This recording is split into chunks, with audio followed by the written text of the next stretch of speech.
নমস্কাৰ বন্ধু বান্ধৱীসকল, স্বাগতম জনাইছোঁ মোৰ YouTube channel NS tips and ফাৰ্মিঙৰ অন্য এটা নতুন ভিডিঅ'লৈ। তো বন্ধুসকল, বহুত দিনৰ মূৰত আজি আকৌ এটা নতুন ভিডিঅ' আগবঢ়াইছোঁ আপোনালোকৰ কাৰণে। তো এই ভিডিঅ'ত মই আপোনালোকক দেখুৱাম যে মই মোৰ গাহৰিক কেনেকৈ দানাৰ ব্যৱস্থা কৰি আছোঁ। যিহেতু এতিয়া ফেব্ৰুৱাৰী মাহ চলি আছে, এই ফেব্ৰুৱাৰী মাহত লোকেল দানা অৰ্থাৎ কচু বনলতা আদি একেবাৰে পোৱা নাযায়। তো বহুত দানাৰ কাৰণে বহুত অসুবিধা হয়। তো এনে অৱস্থাত মই মোৰ গাহৰিৰ কাৰণে কেনেকৈ দানা বনাই খুৱাই আছোঁ, দানা কেনেকৈ মেনেজ কৰি আছোঁ, সেইটোকে দেখুৱাম বুলি মই আপোনালোকক এটা সৰু ভিডিঅ' বনাইছোঁ। যদি ভিডিঅ'টো চাই ভাল পায় তেন্তে লাইক কৰিব, শ্বেয়াৰ কৰিব, আৰু যদি কোনোবা বন্ধু বান্ধৱী এতিয়ালৈকে মোৰ চেনেলটো ছাবস্ক্ৰাইব কৰা নাই, চেনেলটো ছাবস্ক্ৰাইব কৰি ন'টিফিকেশ্যন অলত ক্লিক কৰিব। আৰু যিসকল বন্ধু বান্ধৱীয়ে অলৰেডি মোৰ চেনেলটো ছাবস্ক্ৰাইব কৰি থৈছে তেওঁলোকক অশেষ অশেষ ধন্যবাদ। এয়া চাই লওক বন্ধুসকল, মোৰ অমিতাৰ গছ। এনেকুৱা সময়ত দানাৰ অভাৱ হ'ব বুলি মই বজাৰৰ পৰা কেইটামান অমিতাৰ পুলি আনি ৰুইছিলোঁ। এতিয়া ফল ধৰিছে আৰু ইয়াৰে পৰা মই এটা দুটা অমিতা পাৰি দানাৰ লগত মিক্স কৰি মোৰ গাহৰিক খুৱাই আছোঁ। এয়া চাই লওক বন্ধুসকল, খুৰীয়ে দানা বনাবৰ কাৰণে অমিতা পাৰি আছে। এতিয়া এই অমিতা আৰু বেলেগ কিবা মিক্স কৰি দানা বনাম। আৰু এতিয়া মই আপোনালোকক দেখুৱাব গৈ আছোঁ যে মই দানাৰ কাৰণে কি বস্তু ৰেডি কৰি থৈছোঁ, আপোনালোকে চাব পাৰিব। এয়া ওলকবি, মূলা, অমিতা আৰু আছে পাতাকবি। মই প্ৰত্যেক বৃহস্পতিবাৰে আমাৰ লোকেল মাৰ্কেটত যাওঁ আৰু 6-7 কুইণ্টেলমান চব মিক্স কৰি গোটেইখিনি বস্তু মিক্স কৰি দানাৰ কাৰণে আনো। এক সপ্তাহৰ কাৰণে হৈ যাব, যিহেতু বেছিকৈ আনিলে অলপ কম দামত দি দিয়ে। তেতিয়া মই কেনেকৈ বনাম এইটো আপোনালোকে চাব পাৰিব।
দানা কাটি চেক কৰিলোঁ।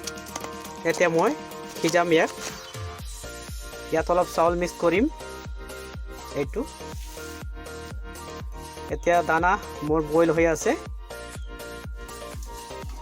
দানা হৈ গ'ল ৰেডি, পকি গ'ল। এতিয়া মই অলপ ঠাণ্ডা হ'ব দিম এই দানা। এতিয়া দানা খাব পৰা হ'ল, ঠাণ্ডা হ'ল। এতিয়া মই এই বাচনত মিক্স কৰি দিম। 1 2 3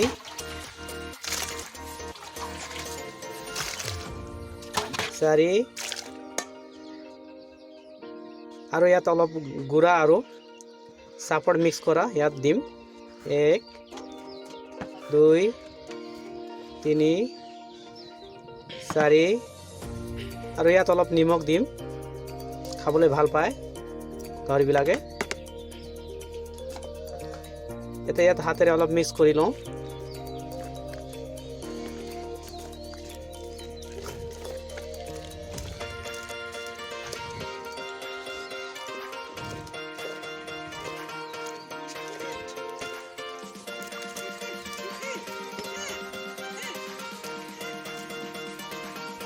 হৈ গ'ল।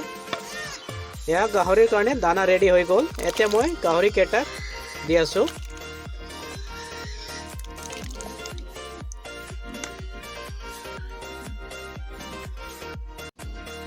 চাই লওক ফ্ৰেণ্ডছ,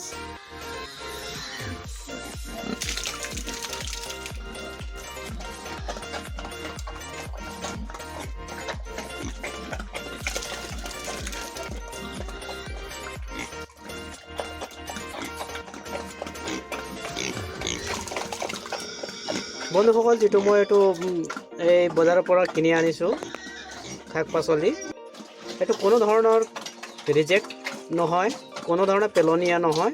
এইটো ফ্ৰেছ চব্জি হয়। যেহেতু মাৰ্কেটত আমাৰ এইটো সাপ্তাহিক মাৰ্কেটত বেছিকৈ চব্জি ওলায় কাৰণে কম দামতো দিব লগা হয়।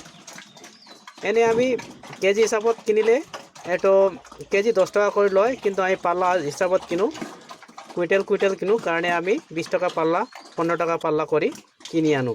তো বন্ধুসকল, যদি আপোনালোকেও আপোনালোকৰ বজাৰত সুবিধা আছে তো এই মাহত বা জানুৱাৰী ফেব্ৰুৱাৰী মাহত দানাৰ খুব অসুবিধা হয়, তো আপোনালোকে এদৰে বজাৰত গৈ অলপ কম দামত চব্জি তৰকাৰীবিলাক কিনি আনি এদৰে দানাত মানে বনাই খুৱাব পাৰিব।